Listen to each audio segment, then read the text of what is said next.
Benar ya Bapak, seperti pujian yang kami naikkan di hadapan Engkau, terjadilah seturut dengan kehendak-Mu dalam kehidupan kami.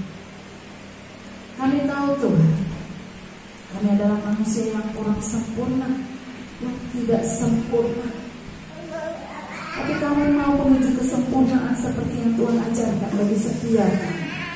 Ajar kami Bapa, agar kami dimampukan untuk seturut dengan kehendak-Mu. Untuk itu Bapa, kami rindu untuk mendengarkan sabda-Mu pada pagi hari ini. Kami rindu Engkau berbicara bagi setiap kami Bapa, sesuai dengan kebutuhan yang kami alami saat ini.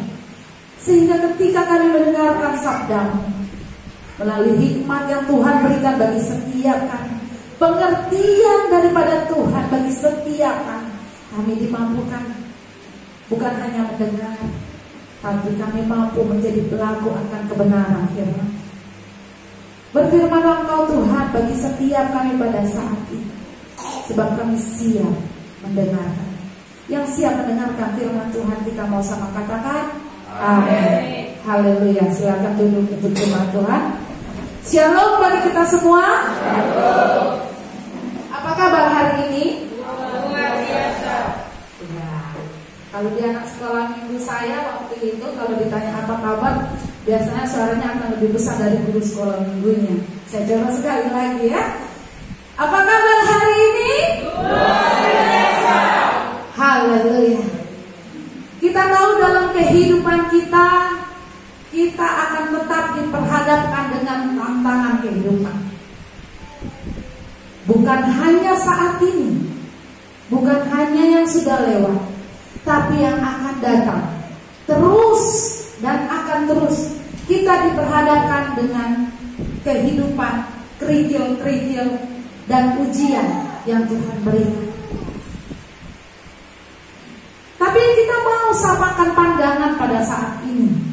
Ketika kita diperhadapkan dengan pergumulan, kita mau menyamakan pandangan bahwa pergumulan yang Tuhan berikan bagi setiap kita itu karena Tuhan mau menaikkan level iman setiap kita kepada Tuhan. Sehingga ketika kita sama-sama berpikir bahwa Tuhan mau menaikkan level kita di hadapan Tuhan, iman kita di hadapan Tuhan, maka kita tidak akan keluar kata-kata untuk mengeluh di hadapan Tuhan. Terlebih lagi menyalahkan Tuhan atas apa yang kita alami. Kita mau lihat satu kebenaran firman Tuhan yang akan mengajari kita pada siang hari ini, yang terambil dari Yakobus.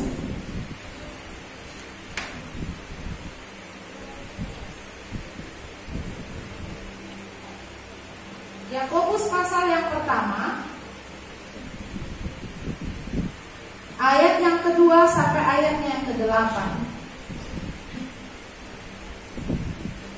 Kita akan baca bersama-sama secara respons ria. Yakobus pasal yang pertama, ayat yang kedua sampai ayatnya yang ke-8. Saya baca ayat yang genap, yaitu ayat yang kedua. Jemaat Tuhan akan baca yang ganjil, yaitu ayat yang ketiga. Sudah mendapatkan firman Tuhan hari ini? Haleluya. Dengan judul perikop iman dan hikmat. Saudara-saudaraku, anggaplah sebagai suatu kebahagiaan apabila kamu jatuh ke dalam berbagai-bagai pencobaan.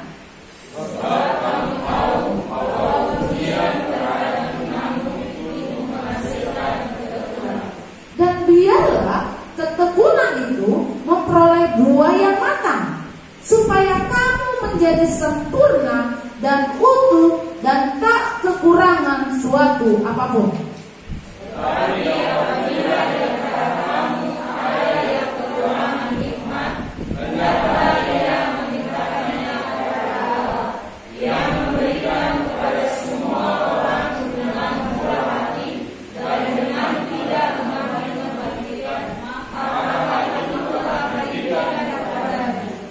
Hendaklah ia memintanya dalam iman, dan sama sekali jangan bimbang.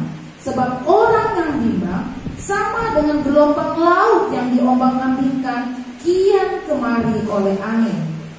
Orang yang demikian janganlah mengira bahwa ia akan menerima sesuatu bersama di ayat yang ke-8. Sebab orang yang mendua hati tidak akan tenang dalam hidupnya. Haleluya. Diberkati kita yang sudah membaca kebenaran firman Tuhan, terlebih lagi yang melakukannya dalam kehidupan kita hari lepas hari. Tema renungan kita pada saat ini adalah senantiasa berbahagia di tengah ujian yang Tuhan berikan.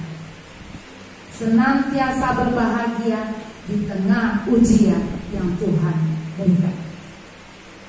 Ketika kita mendengar kata ujian, kira-kira apa yang terlintas dalam benak pikiran kita?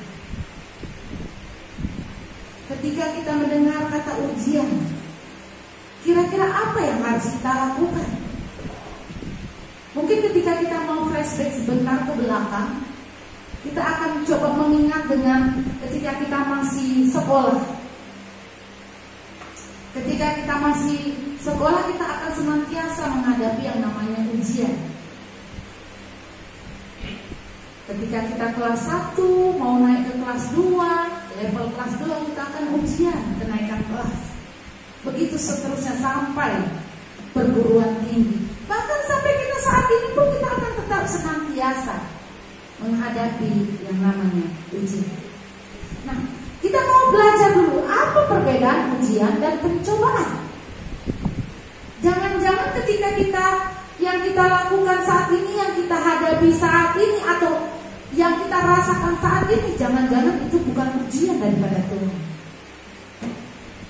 Ketika kita belajar tentang kata pencobaan, pencobaan ini satu tindakan yang lahir dari diri kita sendiri, lahir dari pemikiran kita, atau dengan keinginan kita yang tidak berlandaskan dengan Tuhan. Ini pencobaan. Tetapi kalau ujian, itu biasanya yang lahir daripada Tuhan. Nah, bagaimana kita bisa membedakan mana sih ujian, mana sih pencobaan? Nah, ketika kita menghadapi pergumulan, kita harus berpikir sejenak. Kita harus ambil duduk diam waktu kita bersama dengan Tuhan. Kita harus konsultasi dengan Tuhan. Ketika kita menghadapi tantangan, dan apa yang kita dapatkan, inilah yang menentukan apakah hasil dari yang apa kita gumulkan ini, yang kita hadapi ini, apakah itu masuk kategori pencobaan, atau itu masuk kategori ujian daripada Tuhan. Ketika kita berkonsultasi dengan Tuhan, maka Tuhan akan memberi jawaban bagi setiap kita. Maka Tuhan akan memberikan jalan keluar bagi setiap kita. Tapi kadangkala itu menjadi pencobaan karena kita enggan memakai jalannya Tuhan. Karena kita enggan memakai konsepnya Tuhan. Karena kita tidak mau melakukan sesuai apa yang Tuhan mau. Karena gak sama dengan pikiran kita. Kita mau apa yang kita pikirkan, apa yang kita rancangkan, itu yang kita lakukan. Ketika hal itu yang kita lakukan, maka itu adalah pencobaan bagi diri kita sendiri. Karena ketika kita melakukan tidak sesuai dengan apa maunya Tuhan, maka ketika kita sudah melakukannya, yang ada adalah keluh kesah.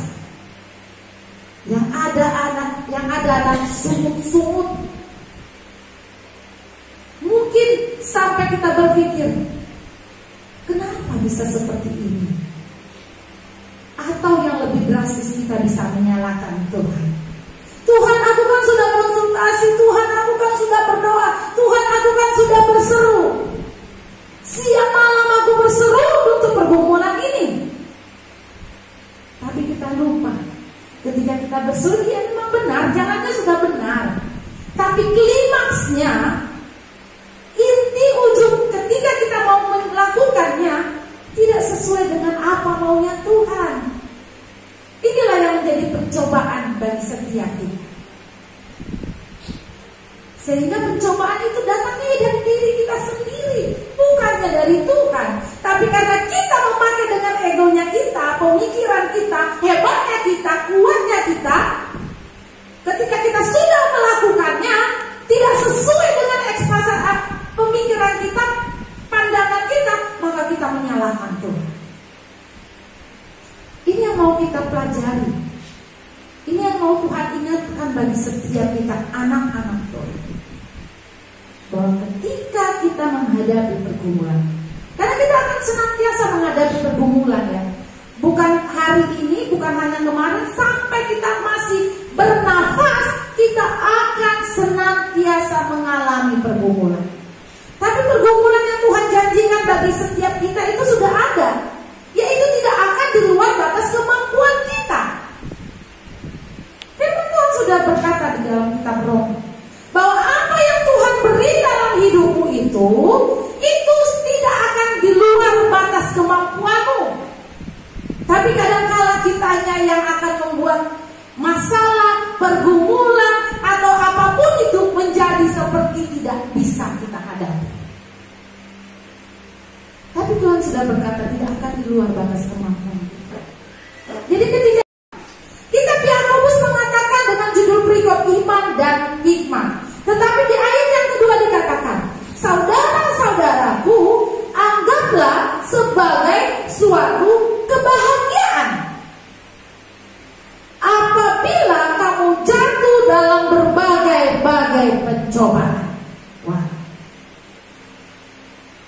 kita disampaikan bahwa harus senantiasa berbahagia di situ, menganggap itu sebuah kebahagiaan. Tapi pertanyaannya, kenapa? Ada orang yang suka dengan setiap masalah. Mungkin tidak ada satu orang pun yang suka diperhadapkan dengan masalah. Tetapi memang harus menghadapi pergumulan. Karena tadi konsep yang pertama yang saya sampaikan, kita harus berpikir dulu bahwa pergumulan yang Tuhan berikan itu dalam kehidupan kita, itu mau menaikkan level imanmu di hadapan Tuhan. Itu yang harus kita samakan dulu. Level iman kita bersama dengan Tuhan. Ketika itu sudah ada di benak kita, maka sangat gampang kita untuk menjalaninya. Memang tidak segampang dengan ketika kita praktek langsung. Akan ada waktu, proses. Semuanya tidak instan. Mie instan aja membutuhkan waktu untuk memasaknya. Apalagi ujian yang daripada Tuhan. Kita mau lihat di sini, mengapa kita harus berbahagia?